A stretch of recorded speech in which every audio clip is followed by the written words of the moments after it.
না আমি এই ভিডিও পছন্দ করি না, আমি করতে দেবো না, আমি এই ভিডিও পছন্দ করি না। তুমি পছন্দ। এই দেখো দিদি এখন আমাদের বাড়িতে দেখো শুয়ে রয়েছে। তোমরা তো সবাই দেখতে পাচ্ছো দিদির চ্যানেলে 2-3 দিন ধরে কোনো ভিডিও নেই। আসলে দিদি আর দাদার সাথে এতটাই ঝামেলা হচ্ছে যে দিদি দাদাকে ভিডিও করতেই দিচ্ছে না। আর এখন দেখো আমাদের বাড়িতে আছে, আমাদের বাড়িতে এখন আছে। আর এখন রাত কটা বাজে তোমরা দেখে নাও। এই দেখো সেই সকালবেলা এসছে আর সকাল থেকে কিছু খায়ও নি। কত কিছু বললাম যে এটা খাও ওটা খাও, প্লাস আমি রান্না করলাম, কিচ্ছু না, একটা দানা পর্যন্ত মুখে দেয়নি, সেই দিয়ে এরকম শুয়ে রয়েছে। মানে ওদের ঝামেলা হলে এরকমই, অনেকেই ভাবো হয়তো ফেক নাটক করে, না রিয়েল যেটা হয় সেটাই কিন্তু তুলে ধরে। আর এখন এতটাই বাড়াবাড়ি হয়েছে যে দাদাকে ভিডিও করতেই দিচ্ছে না। ওঠো চলো একটু মুড়ি মাখছি, সন্ধ্যাবেলা একটু খাবে চলো। মানে আমি যে এখানে এসেছি এখানেও ক্যামেরাটা চালু। তুমি দাদা ভিডিও দিচ্ছে না তো, তুমি জানো কত মানুষ কমেন্ট করছে কি হলো না হলো। আমার কমেন্ট মরে গেছে দিদি, ওরকম বলতে নেই। চলো একটুখানি মুড়ি খেয়ে নেবে এখন, চলো। কিছু খাবো না বলেছি তো, মুড়ি মাখা বারবার করে টানাস না তো, নাহলে তোর বাড়িতে আসা বন্ধ করে দেবো। বল যেখানে দু চোখ যাবে সেদিকে চলে যাবো। দেখো তোমরাই শোনো, তাহলে ভাবতে পারছো। আরে ঝামেলা তো হয়, সংসার মানেই ঝামেলা, সেটাকেও মিটিয়ে চলতে হবে আমাদের। হ্যাঁ, আর কালকে থেকে আসবো না তোর বাড়িতে। আমার যেদিকে যাবে আমি আমাকে এত বড় কথাটা কি করে বললো যে লিপস্টিক লাগিয়েছিস, ঝগড়া করেছিস, আবার লিপস্টিক লাগিয়েছিস, তাহলে কি রাস্তায় তো বেরিয়ে যাবো নাকি? ওর ভাইয়ের কথা অত কেন ধরো না, ওরকম বলবে কেন? লিপস্টিক লাগিয়ে আমি এতটা দূর হেঁটে হেঁটে আসবো, এমনি এরকম পাগলের মতন বেরিয়ে চলে আসবো? ও তো এমনি আমি বাইরের লোককে বুঝতে দেবো কেন যে আমার অশান্তি হচ্ছে? সেটা তো 100 বার। ও ফালতু কথা বলে আর আসবো না। সেটা তো 100 বার। আর ভাই তো একটু মজা করে, ভাইয়ের কথায় রাগ হইলে হয়। আর আমি দেখো খাওনি বলেই তো আমি বারবার করে বলছি, আর দাদার সাথে কথা বলছো না, রাগারাগি করছো বলে কিন্তু আমি বলছি যে রাগারাগি করো না, অশান্তি করো না। আমার ওকে দেখতে ইচ্ছা করছে না, আমার ওকে সহ্য হচ্ছে না। আমি কি বলছি, মুড়িটা মাখছি, খেয়ে চলো। তার বালের মুড়ি আমি আর কৌশিক গিয়ে দিয়ে আসবো, চলো। আমি কোথাও যাব না। তা তোর যদি অসুবিধা হয় বল, আমি উঠে চলে যাচ্ছি। আমি কি বলেছি আমরা? তাহলে আমার বলছিস দিয়ে আসি? আমি কি বলেছি তোর বাড়িতে আছি বলে কি অসুবিধা হচ্ছে না? একদমই না। তাহলে চুপচাপ থাক। দাদাকে নিয়ে আসবে, 2-3 দিন থাকবে, খাওয়া দাওয়া করবে। দাদার সঙ্গে কি আছে? আমি এই বাড়ির ভাগ্নি। তুমি রাগ করে চলে এসছো, খাচ্ছ না, ওদিকে দাদা রাগ করে বসে রয়েছে। সে রাগ করে খাচ্ছে না, ও খাচ্ছে না ভাবছিস? কোথায় খাচ্ছে সেরকম? অনেক সহ্য করি বুঝছিস তো? তুমি যে রসিয়ে কষিয়ে মাটন করো, চিকেন করো, পদে পদে রান্না করো, মাছ। না আমার মত না খেতে নেই, আমার মত না খেতে নেই। যেরকম খায় সব ভালোবাসা সব মুখের সামনে দেখায়, ওসব ভালোবাসা কিচ্ছু না বুঝছিস? সব দিখাবা। ও আর রাগারাগি করতে হবে না, চলো ওঠো। দেখায় ওঠো ওঠো ওঠো, রাগারাগি করতে নেই, চলো। আমাকে ইউজ করে, আমার সাথে ভালো ভালো কথা বলে যাতে আমি ভালো করে রেঁধে দিই, বেড়ে দিই, সাই এই করে দিই, ব্যাস তাই। নাহলে আমার প্রতি কোনো ভালোবাসা নেই, কোনো কিছু নেই। কতটা ঝামেলা হয়েছে। তোমরা দরকার পড়লে ছোট বড় কথা বলে বুঝছিস, শুধু আমি সোশ্যাল মিডিয়াটা করি না বলে। ও তোমার সাথে করে তো ও খুঁচিয়ে দিয়ে আমাকে রাগ করিয়ে দেয়। তোমার সাথে মজা করে, বুঝো না? মজা করে। আর ও যেগুলো বলে সেগুলোকে তাহলে আমি ছাড়ি, তাহলেই তো মানুষ বুঝতে পারবে তুই পক্ষটা শুনে। তোমরা অনেকেই হয়তো ইউটিউব চ্যানেল যারা যারা জানো, তারা তো জানোই যে 2-3 দিন ধরে দাদা ভিডিও দিতে পারছে না। এই কারণেই, এর জন্যই আমি আজকে তুলে ধরলাম। অনেকে আমাকে কমেন্ট করছিলে, দেখো মানে ঠিক এতটাই বাড়াবাড়ি ওদের কিন্তু ঝামেলাটা হয়, এতটাই। এখন 8:30-9টা বাজে, সেই সকালবেলা থেকে কিচ্ছু, আমি একটা কিছু খাওয়াতেই পাচ্ছি না। এত করে বলছে অন্তপক্ষে একটা বিস্কুট খাও, সেটাও পর্যন্ত খাবে না। এই চাউমিন খাবে? এক থাপ্পড় মারবো বলে দিলাম। চলো হাটটাতে যাই, চাউমিন খেয়ে বাড়ি চলে যাই তোমাদের বাড়ি, তারপরে একটু মাংস নিয়ে নেবো, একটু রসিয়ে কষিয়ে খাবো। চলো চলো। দাদাকে ছাড়া ভাল লাগে নাকি? একদম ভাল লাগে না। দাদার বাড়ি চলে যা। যাবো, তোমাকে নিয়ে যাবো। আমি আমার যেদিকে যে দু চোখ যাবে আমি সেদিকেই চলে যাবো। ওই কথা বলে নাকি? ওই কথা বলে? এখানেও তোমার একটা ভাই আছে, লিলুয়াতে তোমার একটা ভাই আছে। ভিডিও যদি আমি করা শুরু করি না, তাহলে ওর চরিত্রটা সবাই বুঝতে পারবে, বুঝছিস? না আমার সেই চরিত্র নেই যে আমি ঘরের কথা বাইরের লোককে বলতে যাবো। যদি এটাই মনে হতো তাহলে লিপস্টিক লাগিয়ে লোককে বলতাম আমার কিছুই হয়নি, সেজে গুজে এখানে আসতাম না। যদি আমার ঘরের কথা যদি লোককে জানানোরই হতো, সবার তো এটা তোর দাদার, আর সেটা আমি করতে দেবো না। দাদা তোমাকে ভালো তো বাসে, সেটা বলতে পারবে না? চুপ কর তো। ভালোবাসা না বাল। দামি দামি এই যে শ্যাম্পু কিনে দেয়, হ্যাঁ তা? চুল স্ট্রেট করে, কালার করে, হ্যাঁ তা তাদের ভালোবাসে। এত কিছু অনলাইনে অর্ডার দাও, কত ভালো দিলেই দেখো। ভালোবাসা হয়ে যায়, এটা দিলেই ভালো ভালোবাসা হয়ে যায়। ভালোবাসা নয় আমার তো কি? শরীর খারাপ, হ্যাঁ। তুই যে এত বড় যে আমাকে কথা বলছিস, হ্যাঁ। আমার পরশুদিন এতটা শরীর খারাপ, ওকে আমি বলছি যে আমার পিছনে তুমি লেগো না, আমার পিছনে তুমি লেগো না, ও কন্টিনিউয়াসলি চেষ্টা করে যাচ্ছে একটা ভিডিও করবে বলে আমাকে খুঁচিয়ে যাচ্ছে, আমি বুঝতে পারছি। ঠিক এটাই হচ্ছে Continuously। কারণ, ঝামেলাটা বাড়ার এটাই কারণ। আমার এতটা শরীর খারাপ যে আমি দাঁড়াতে পারছি না, আমার এত কষ্ট হচ্ছে, আমার বুকের ভিতরটা এরকম ধপধপ ধপধপ করছে। আমি ওকে বলছি আমার শরীরটা কিন্তু ভালো লাগে না, আমাকে কিন্তু বেশি কথা বলিও না, কিন্তু ও আমার শরীরের কথাটাও বুঝতেই চাইছে না, আমার শরীরের কথাটাও ভাবতেই চাইছে না যে হ্যাঁ ওর শরীরটা ভালো না। এখানে যখন বলছে তাহলে আমি চুপ হয়ে যাই, ও ওর মতনই কাজ করেছে, ও ওর আরে মতনই কাজ দাদাও করেছে। বুঝতে পারেনি তোমার এতটা শরীর খারাপ কি ছিল, বুঝতে পারিনি রে? বুঝতে পারিনি। আমি হাঁটতে পারছি না, আমি সকাল থেকে কিছু খাচ্ছি না, আমি শুয়ে রয়েছি, আমাকে দেখে বুঝতে পারছি না যে আমি সারাক্ষণ চিৎকার করতে থাকি, ছটফট করতে থাকি। এতদিন আমার অ্যালার্জি, এতদিন আমার যে এরকম হাঁচি দিতে থাকি, ওর হুঁশ নেই। আজ মেয়ে পেটে আসার থেকে আমার এই অ্যালার্জিটা, একটা ডাক্তার দেখালো, ডাক্তার দেখে বেশ হুঁশ, বললো ভ্যাকসিন নিতে, বললো সবকিছু টেস্ট করতে, শুধু তুমি ডিম খাবা না। ডিম না খেলে আমাকে কোন দিনটা তুই হাঁচি ছাড়া দেখিস আমায় বলতো? কন্টিনিউয়াসলি আমি হাঁচি দিয়ে যাই, কন্টিনিউয়াসলি আমি হাঁচি দিয়ে যাই।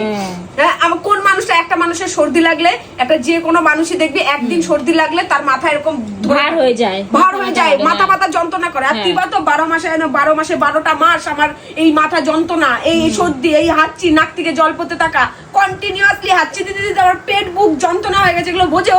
আচ্ছা আজকে চলো সব মিটমাট করে নি, কালকে আমি আর কৌশিক নিয়ে যাবো, চলো ডাক্তার কাছে নিয়ে যাবো আমি আর কৌশিক, চলো এখন দয়া চলো। করবি?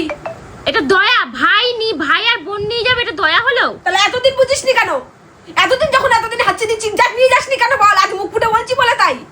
ফুটে বলছি হ্যাঁ? সেটা আজ তো না। দাদাকে মুখ ফুটে বলবো, তারপরে নিয়ে যাবে। কোনো দায়িত্ব কারোর কিছু নেই, আমি মরি ভোগে যাই। আজ হাতের অবস্থাটা দেখ, আমি কি অবস্থা আমার হাতের, আমি শাখা পড়তে পারছি না। কারোর কোনো হুঁশ নেই যে এটা অ্যালার্জির ডাক্তার দেখাই? কারোর হুঁশ? তো দাদার হুঁশ আছে? এটা ওই হাঁচি শুধু শাখা খুলে রাখো, হচ্ছে শাখা খুলে রাখলেই শেষ হয়ে গেল। না, হ্যাঁ, একদমই না। কেমন লাগছে আমার হাতটা? একটা নোয়া পর্যন্ত পড়তে পারছি না, পুরো হাত রাত্রিবেলা চুলকে পুরো একাকার হয়ে যাচ্ছি। এগুলো কার দায়িত্ব রে? করে নিয়ে এসছো আমাকে এইসব করানোর জন্য? আমার তুমি দায়িত্ব নেবা না, শুধু বউ বউ পুন দাও তুমি। আমার কথা শোনো, আজ চলো মিটমাট করি, দাদাকে গিয়েও বলি, আজই দাদাকে আমি কথা শোনাবো, চলো আমি শুনে কি করবি? শোনাবো। আজ পর্যন্ত শুধাতে পেরেছিস? ক্যাজুয়ালি, সবকিছু ক্যাজুয়ালি, নিজের মতন করে ক্যাজুয়াল থাকে, কোনো মানে ব্যাপারই না, কোনো ব্যাপারই না। ও মরে যাক, যা ইচ্ছা হোক গিয়ে, ওকে নিয়ে আমি ইউজ করে নেবো, শুধু ইউজ করে নেবো। আমি ইউজ করার পাত্র হয়ে গেছি, আমি use করার পাত্র। আমি আর কৌশিক কি কথা বলবো, তুমি খাও। আমার বিষয়ে কথা বলার মতন কেউ নেই রে, আমার মা বাবা নেই তো, কে এসে জিজ্ঞেস করবে ওকে আমরা আছি। যে আমার মেয়েটা এরকম শরীরটা খারাপ, আমার মেয়েকে ডাক্তারখানা নিয়ে যাচ্ছ না কেন, এত ফাজলাও মারছো কেন, এত মাথা গরম দিয়ে করিয়ে দিচ্ছ কেন, এত পিছনে লাগছো কেন, এগুলো বলবে কে দায়িত্ব করে? এই জন্যই আমি অনাথ, বুঝছিস? আমার এটাই কষ্ট, আমার অনাথ।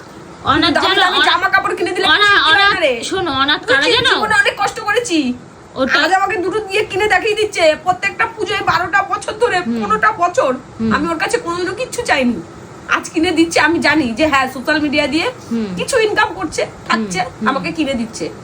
আর যতদিন কষ্ট করেছে, কষ্ট করে খেটেছে, কোনো পুজোতে আমি কোনোদিনও কিচ্ছু নিইনি, কিচ্ছু নিইনি। সারা পুজো পুরোনো জামা কাপড় পরে পরে কাটিয়েছি, সেই কষ্টগুলো বোঝে না রে আমার। আরে দেখো, খারাপ দিন গেলে তো মানুষের ভালো দিনটা আসে, বলো? আর ভালো দিনটা যে এসছে তার জন্যই তো আমাকে কিনে দিচ্ছে, তার জন্যই তো 100 করছে, 100 তার জন্য আমিও করছি, সেই পয়সাটা আমিও একটু খরচা করছি, কিনছি। আগে দেখেছিস? না। হ্যাঁ, এবার দাদাও বুঝতে পারেনি গো, সেদিকে তোমার অনেকটা শরীর খারাপ ছিল, একদমই বুঝতে পারিনি, বুঝেছো? দাদাও ভাবছে যে পিছনে লেগে যদি একটা ভিডিও করতে পারি, কারণ তোমাকে শুধু দাদা না, এখন কয়েক লাখ লাখ মানুষ ভালোবাসে সোশ্যাল মিডিয়াতে। তো ভালোবাসে, সেই সোশ্যাল মিডিয়ায় সেটাই বলতে পারতো, সেটাই বলতে পারতো যে আজকে আমার শরীরটা ভালো না, আজকে ওর এই পরিস্থিতি আমি কি হচ্ছে। বলছি শোনো, দাদা তুমি সবসময় বুঝতে খুঁচিয়ে পারেনি। ঘা করেই ভিডিও করবে। দাদা আমাকে বলেছে যে বিশ্বাস করো কটকটি, আমি একদম বুঝতে পারিনি যে ওর পেটে ব্যথা করছিল, এরকম এরকম ব্যাপার। দাদাও বুঝতে পারেনি। পেটে এদিকে ব্যথা না, ও দেখ জানে না যে আমার পেটে ব্যথা না কিসে ব্যথা। আর রাগারাগি করো না। শুধু 32টা দাঁত বের করে হ্যাঁ হ্যাঁ হ্যাঁ হ্যাঁ হ্যাঁ করতে থাকে সারাক্ষণ ধরে, তুই ভাবতে পারছিস সেটা? দাদা কি বলতো, মজায় থাকতে চায় আর সবাইকে মজা দিতে চায়। দেখো না, পুরো সব পরিবার নিয়ে কি সুন্দর হাসি তুই যেমন মজা থাকে। পুঁতি মারাস সেরকম, কোনো সবকিছু ক্যাজুয়ালি নিস। কোথায় ক্যাজুয়ালি? রাগাইতে করো না, চলো তো, অনেকক্ষণ ধরে বলছি, সকাল থেকে একটা কিছু খাওনি, ভালোর ভালো খারাপের আমার ওই খারাপ। বাড়িতে যেতে ইচ্ছা করছে না, বিশ্বাস কর। আমি শুয়ে থাকতে বসে থাকতে পারছি না, ওই হ্যাবলা এদিক ওদিক ঘুরে যাচ্ছে, আমার বিরক্ত লাগছে, বিরক্ত লাগছে। আর রাগারাগি করো না, 2-3 দিন ধরে বোঝাতে বোঝাতে আমার মানে জীবের লালা আমাকে শুকিয়ে ভগবান গেছে। আসলেও বোঝাতে পারবে না যতক্ষণ আমি এখান থেকে মানবো। এটা তুই জানিস না, হয়তো তুই জানিস না। তো দাদা ক্ষমা চাইলেও ক্ষমা পাবে না। কেন বলতো? আমি মানুষকে আগে সুযোগ দিই, এটা করিস না রে, এটা করিস না রে, এটা করিস না রে, এটা করিস না রা। কিন্তু যখন তার হাত তাক চলে যায় না, তখন আর আমাকে সামলা, তখন আমাকে আর কেউ বলে কিছু পাবে না। এর জন্য তোদের সবসময় বলি না যে অঞ্জলি এমন কোনো কাজ করবি না যেখানে আমি এখান থেকে তিতো বিরক্ত হয়ে যাব। যদি এখান থেকে আমি তিতো হয়ে যাই, তাহলে জানবি তুই হাজার বললেও কিন্তু তুই আর আমার এখানে আসতে পারবি না। আর রাগারাগি করো না। ছেড়েও চলে যেতে পারি না। ছেড়ে গেলে কি হবে ওর? কে দেখবে ওকে? তাহলে এই অবস্থা। তাহলে এটাই ভালোবাসা, এই তো বুঝলে ভালোবাসা। তোর ভালোবাসা, এটা ভালোবাসা না, এই চিন্তাও করো কি হবে, কি হবে, ওর মাটা ওরকম, এই তো চিন্তা, এটাই তো ভালোবাসা। তাহলে এই করেই তো আমার জীবনটা পুরো জলাঞ্জলি দিয়ে দিলাম পুরো। ওরকম বলতে নাই গো, ওরকম বলতে নাই। বা আমার পরে কিন্তু আমার স্বামী ভালোটা তুলে ধর সোশ্যাল মিডিয়ায়। তুলে ধরে গো, সবসময় খারাপটা ধরে না, খারাপটাই ভালোটাও ধরে, বলে। খারাপটাই ধরে। আমার না। ভালোটা কোথায় তুলে ধরে রে? আমি তুমি- সারাদিন গরুর মতন করে খাটি, ওর মায়ের জন্য এত সেবা শুশ্রূষা করি, সবকিছু। এখন কটা বউ তার সুস্থ শ্বশুর শাশুড়িকেই দেখে না, আর অসুস্থ যে অকেজো তাকে হাগা মোতা পরিষ্কার চান করানো সবটা আমি করি। হুম। হ্যাঁ, কোন মেয়েটা দেখবে রে আজকালকার দিনে? আমি যেমন জিন্স পরি, যেরকম হট প্যান্ট পরতে পারি, সেরকম আমি শাশুড়িকেও সেবা করি। হুম। এটা আমি গর্ববোধ করি। আমার পাগল শাশুড়িকে আমি কোনো অনাথ আশ্রমে, কোনো বৃদ্ধাশ্রমে রেখে দিয়ে আসিনি। সে তো করো, তাও সেটা তো রাস্তায় আমরা ছেড়ে তো দিইনি, জানি। পাগল বলে রাস্তায় ছেড়ে দিইনি। আমরা তো বুঝেছিস? জানি করো। কই সেগুলো তো তুলে ধরিস না। আজ তোদেরকে এত ভালোবাসা দিই, তোদের পরিবারকে এত ভালোবাসি, তোদের এত খেটে খুটে তোদেরকে সবকিছু করি, এত কিছু সংসারের জন্য ভাবি, টুকি টুকি জিনিস সংসারে এক একটা তিল তিল করে জিনিস করি, কই সেগুলো তো তুলে ধরিস না। শুধু আমাকে খুঁচিয়ে ঝগড়াটা করিয়ে দিস, রাগিয়ে দিস। আমি যখন 2-4খানা আজে বাজে কথা বলে দিই, ওটাই তো, সেইটাই গৌরী শোনো, ওটাই তো ভিডিওতে ছেড়ে দেয়। audience-রা না, আমি এই দেখতে ভিডিও চায়। পছন্দ করি না, আমি করতে দেবো না, আমি এই ভিডিও পছন্দ করি তুমি না। পছন্দ করো না, কিন্তু তোমার এই রাগটাই জানো কত বন্ধু ভালোবাসে জানো। তাহলে রাগটাও যখন ভালোবাসে, রাগটাও দেখাবে, ভালোটাও তো কেউ ভালোবাসতে পারে, তাহলে সেটা দেখায় না কেন? সেটা দেখায় না কেন? তারা যদি আমাকে এতই ভালোবাসে, আমার শরীর খারাপের দিন তারা আমাকে সাপোর্ট করবে না? একদম একদম, হ্যাঁ, অবশ্যই করো। আমার এতটা শরীর খারাপ তারা জেনে সাপোর্ট করবে না? অবশ্যই করবে যে হ্যাঁ দিদি ভাই শরীর খারাপ। হ্যাঁ হ্যাঁ, আমি কমেন্ট করি না? আর রাগারাগি করো না, চলো নিচে চলো দেখি, চলো। নিচে যে কি করবো? নাচবো? খাবে, খেয়ে চলো, আমরা আমি যাই। খাবো না, তাহলে চলো, আমি তুমি কৌশিক মিলে চলো ফুচকা খেয়ে তারপর বাড়ি যাই, চলো। ফুচকাও খাবো না। ফুচকা আনন্দে খাই আমি, এখন আমার মনে আনন্দ নেই, তাই আমার ফুচকাটা ঢুকবে না। দেখো কতটা বাড়াবাড়ি, কতটা বাড়াবাড়ি, আর কি বলবো আমি। তুই আর ভিডিওটা মানাতে করছিস পারছি কিসের না। জন্য? হ্যাঁ, কিসের জন্য করছিস? আমি এখন এই ভিডিওটা ছেড়ে দেবো তাই। কোথা দিয়ে ছাড়বি? হ্যাঁ, কোথা দিয়ে ছাড়বি? কেন তোমার ভাই নেই? ভাই তো আছে, ভাই তো তোমার সব জানে, দাদা অঞ্জলি, সব এগুলো ঠিক জানে। না। দাদা সব জানে তো। অঞ্জলি, দেখো আমি যেখানে যাবো, এই হচ্ছে গিয়ে ব্যাপার, মানে এতটাই ঝামেলা হচ্ছে, এতটাই যেটুখানি পারলাম করি, নাহলে এখনই আমি মার খাবো। আমি আসছি, ঠিক আছে?